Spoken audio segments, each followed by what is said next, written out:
under pressure first time out. So I think there's, from looking through the form of the race, I feel she's got probably more to offer than most. And the other thing, Lingford, if it doesn't pick up till late for a debutant, that's not particularly easy, is it? Because you're not just running in a exactly. straight line. You're running downhill, so you're green behind the bridle, trying to chase something down that's sprinting away from you, and you've got to contend with that last bend, so it's difficult when the ground's running away from you. So I'd imagine there'd be a good bit of improvement from her. Okay, so look at Little India. We should try and have a look at Isha Lovely if we can, just on the sense that she's one of the shortest priced of the debutantes. War Command Filly. Mark Johnston's horses normally perfectly okay to do themselves justice. They tend to fall into two categories of going forward and early on, or just being really green. So it'll be interesting to see how she does there. You can see they're all big, aren't they? Look at Mark Johnston, 2-year-old, just think, nice looking big horse. They're always chilled out, and I think it's amazing. You see them walking around the paddock, and they look like they've been doing it all their lives. You see them first time. She looks very relaxed. She's sizable filly and looks very well in her coat. I don't know enough. I mean, there you can see just she stands almost head and shoulders above the others. I mean, is that just the type of horses that Mark buys? I'm afraid I come from not that sort of background at all, or is it something to do with the way you raise them, feed them, work them? Because they all seem to have this big bones, big bone structure. It's very rare you see a little ratty one from that. I think he tends to buy those bigger types, more robust almost, and I just think it's amazing. Whenever you never see one of his 2-year-olds acting up in the paddock. They're always very well. They're always very well prepared. And I rode out there a little bit when I was apprentice. I used to stay with Keith Dalglish, and it's very straightforward, and they just, routine is everything there, so they get on with it. Their work is, they do strong canters. I'm not sure whether it's the same now, but their work is just together, but it's slightly different. It's not really off the bridle stuff. It's everything's, all the work at home is, they do, when they're cantering, it's strong canter. I remember the first time I rode out there, I led, and I think that about 3 or 4 passed me out, saying you're going too slow, and I wasn't sort of used to going that quick in a canter. Okay, right, because they do traditionally see their races out very well as well, don't they? When you get to a battle hard and tough one, they get to their front and roll along, and they can be pretty hard to pass. Any others that we haven't overly mentioned?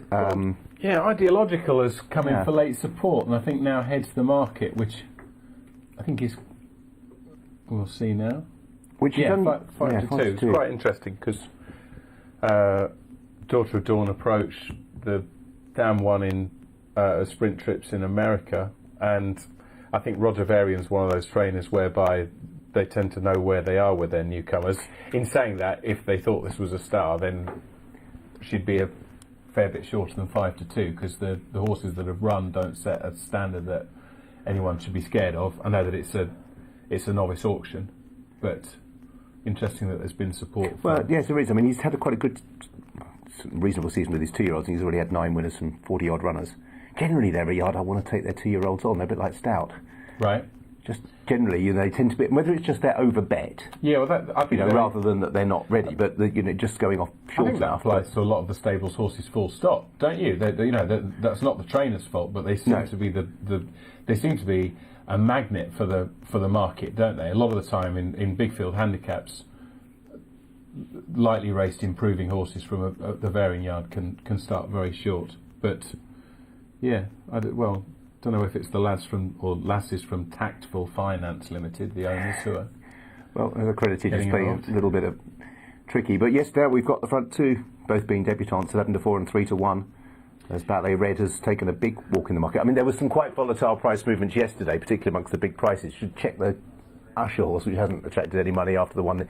It's not going to take a massive amount. There were 6 books there last night, and the ring can pretty quickly capitulate with very little money. But at the same time, the market is clearly speaking in favour of Isha Lovely and against Ballet Red. And there would have been some paddock views that reinforce those. There's been some support now for Ballet Red, but she doesn't set a standard, does she? That if you've got a newcomer here, a horse that's officially rated 73. Well, Hema 12s into 8s, you mentioned that as well. Marco Botti, whose second half of the season has been rather better than the first. Yeah, no, I thought it was a nice run first time at Wolverhampton. Was green under pressure, and the front two that day sort of went clear, and I think Antonio Fresu rode her first time, and it was an educational ride, and I feel that she'll improve, but whether that line of form's good enough to win this, we'll see. Yeah, she needs to improve from that sort of thing. Yes, I think that's a fair summation. Winner ran okay in that sales race won by Barbill on Sunday. No, the Cala. Yeah. Or wherever it was. Cala? Yeah. Bukadram, still early days to Mrs. Sari's first season, yet to have a winner on the all-weather though. Only 9 runners so far. One who's bred for the all-weather really is Silk Island, but clearly hasn't got enough ability to win on level weight races, but might be a different proposition when eligible to run in handicaps after this. Sonatina's yet to go forward. There is Silk Island moving in. Hasn't achieved very much at all in a couple of starts, and there is Ideological. So, interesting field with the debutantes generally attracting support. Isha Lovely 5-2 with Ideological, with Ballet Red right behind at 11-4. Last couple about to move forward. Let's join Mike for the call on our 6 o'clock. Thank you, Richard, and I can say good evening to George and to Yatesy as well, because I picked up on their voices just now this time. So this filly Sonatina ran pretty well the other day at Salisbury. Sonatina is in, they're ready to go, and they're off. And Isha Lovely, just a touch slower than the rest of them, running a bit green in the rear. The 32 Red Casino Fillies Novice Auction Stakes is underway. Ballet Red has the experience. She's off to a good start. So too on the outside is Cala, and she's tracked there by Accredited, who broke well.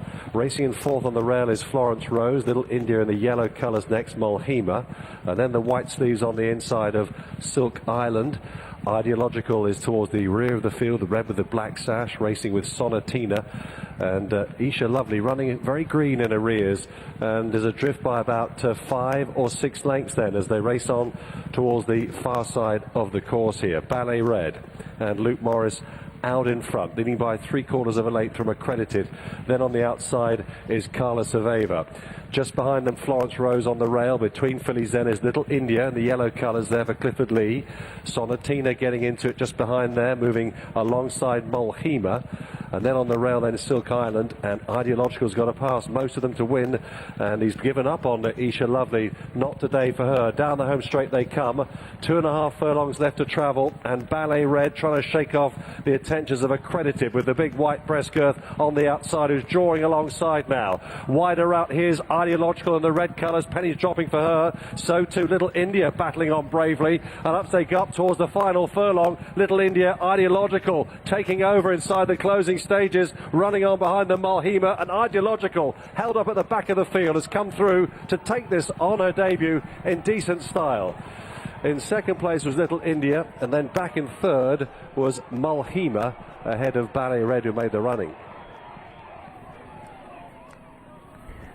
Nice performance by Ideological, who didn't break very well and had a bit to do, but was travelling well in the home straight. But you got the impression that David Egan always thought he was going to get there. Little India did step up on that debut, and with Mulhema in third, those lines of progression are pretty understandable. So I think every reason to be positive about Ideological there. Thought it was a very nice start. That the horse had the winner had one behind her, I think, turning into the straight, and that was Isha Lovely, who, for a Mark Johnston newcomer, was surprisingly clueless.